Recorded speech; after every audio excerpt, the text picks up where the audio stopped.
आस्था जी पटना से। राधा वल्लभ श्री हरिवंश महाराज जी। महाराज जी, हमारे माई श्यामा जू को राज में माई का क्या संदर्भ है? सखी।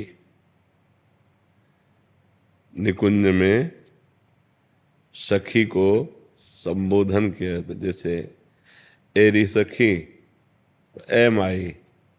माई का संबोधन सखी है।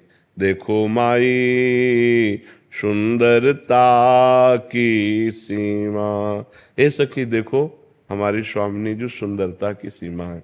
सखी संबोधन उसी को माई कहा गया। देखो माई सुंदरता की सीमा। दूसरा पद, देखो माई अबला के बल राशि, अति गज मत निरंकुश मोहन, निरख बंधे लट पासी। देखो माई अबला के बल राशि। तो माई शब्द का मतलब होता है सखी। सखी संबोधन है। तो जो हमारे माई श्यामा जू को राज, हमारे सखी जू श्यामा जू को राज, माई का संबोधन सखी। हम सखियों का जो स्वामित्व है वो लाडली जू से है। राहु को काहू मने दिए, मेरे प्राणनाथ श्री श्यामा शपथ करो तृछिए। कोई कहीं भी मन लगाओ, लेकिन मेरे प्राणनाथ, हम सखियों के प्राणनाथ श्री श्यामा जी हैं। इसलिए माई शब्द का संबोधन सखी, सहेली, माई, ये सब एक ही शब्द के पर्यायवाची शब्द हैं। गुरु शरण पांडे जी लखनऊ से। राधे राधे राधे राधे महाराज जी। महाराज जी, आपने मुझसे पहले एकांतिक में कहा था कि दीक्षा दो प्रकार की होती है, आंतरिक और बाहरिक। तो महाराज जी, मैं ये कैसे जान सकता हूँ कि मुझे शिष्य के रूप में स्वीकार कर लिया गया है? ये गुरु से जानने की जरूरत नहीं, अपने को जानने की जरूरत है कि मैं कितना समर्पित हुआ हूं इनको। गुरु माने कि आप शिष्य नहीं, शिष्य माने गुरु।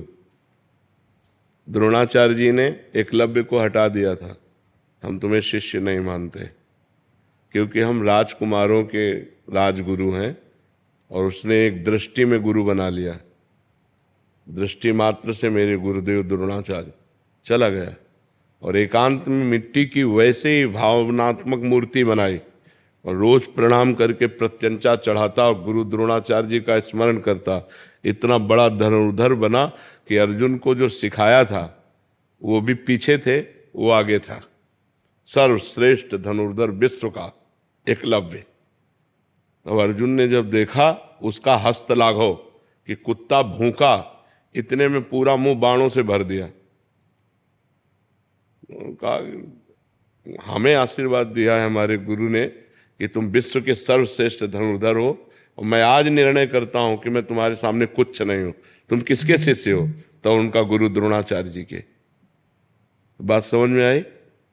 द्रोणाचार्य जी ने हटा दिया था कि हम राजगुरु हैं, क्षत्रिय राजकुमारों के। तो शिष्य के माने गुरु, ना कि गुरु के माने शिष्य।